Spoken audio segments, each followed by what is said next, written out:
Hello everyone. तर आज आपण पाहणार आहोत 10वी नंतर कोणती फील्ड निवडायची. तर आत्ताच 2-3 दिवसापूर्वी 10वीचा रिझल्ट लागला आहे.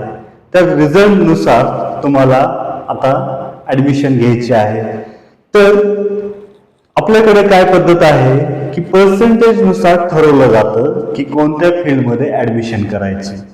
कारण की शेजारचा हा घेतोय म्हणून ही फील्ड निवडायची, किंवा माझी मैत्रीण त्या कॉलेजमध्ये आहे मला म्हणून ती फील्ड निवडायची, हे साफ चुकीचं आहे. तर तुम्हाला अगोदर ठरवावं लागेल की मला नेमकं कोणत्या फील्डमध्ये करिअर करायचं आहे, कोणत्या फील्डमध्ये जॉब करायचा आहे, कोणत्या फील्डमध्ये बिझनेस करायचा आहे. तर आपल्याकडे सहसा जनरली आर्ट्स, कॉमर्स, सायन्स आणि त्याही पलीकडे ITI आणि डिप्लोमा हे असतात.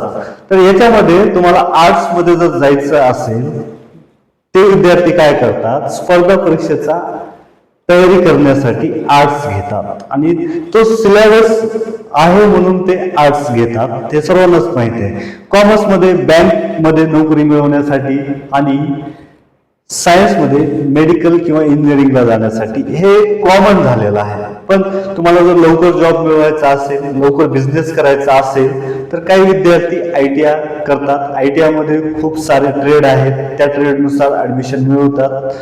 नंतर डिप्लोमा मध्ये सुद्धा इंजिनिअरिंग किंवा ऍग्रिकल्चर असा डिप्लोमा आहे, त्यामध्ये ते करिअर करतात. अशा पद्धतीनं ते ठरवतात की मला हे करायचं, हे फिक्स झाल्यानंतर ते ठरवतात की या फील्डमध्ये करिअर करायचं आहे.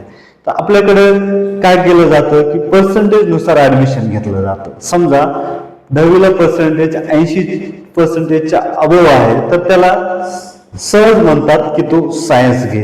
60% पुढे असेल तर कॉमर्स घे आणि पास झाल्यानंतर फक्त पास झाल्यानंतर आर्ट्स घ्या म्हणतात. तर असं न करता की मुलांच्या आवडीनुसार त्याचं कोणत्या सब्जेक्ट स्ट्रॉंग आहे, तो कोणत्या त्याला करिअर करायचं आहे, हे सर्व गोष्टी ठरवून मुलांना त्यांना ठरवू द्या की त्यांना कोणत्या फील्डमध्ये जायचं आहे. मुलांनी पण ठरवत असताना की कोणते सब्जेक्ट जमतात, कोणत्या सब्जेक्ट विषयी मी अभ्यास करू शकतो, हे सर्व त्याला अगोदरच माहिती असायला पाहिजेत आणि ते आवडीनुसार त्यांनी फील्ड निवडली पाहिजे.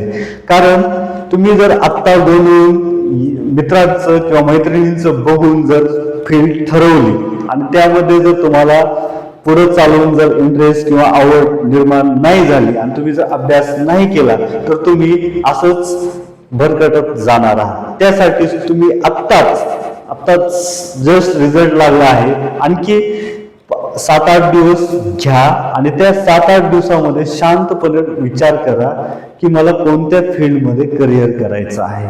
कारण एकदा ऍडमिशन झाल्यानंतर पुन्हा नंतर तुम्हाला चेंज करता येणार नाही. तुम्हाला 11वी नंतर 12वीला चेंज करता येतं, पण तुम्हाला आता सुरुवातीपासूनच एकदा ऍडमिशन झाल्यानंतर पुन्हा नंतर तुम्हाला काहीच करता येणार नाही. त्यासाठी तुम्हाला अगोदर ठरवावं लागणार आहे की मला नेमकं कोणत्या क्षेत्रामध्ये करिअर करायचं आहे.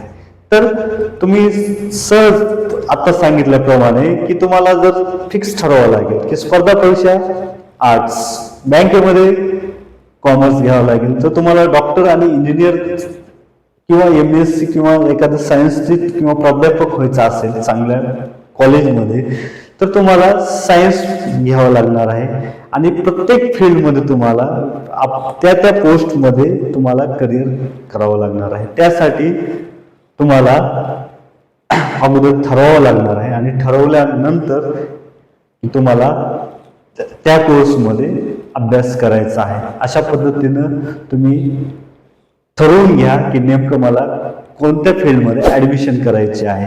असेच नवीन व्हिडिओ पाहण्यासाठी लाईक आणि सबस्क्राईब करायला विसरू नका. थँक्यू.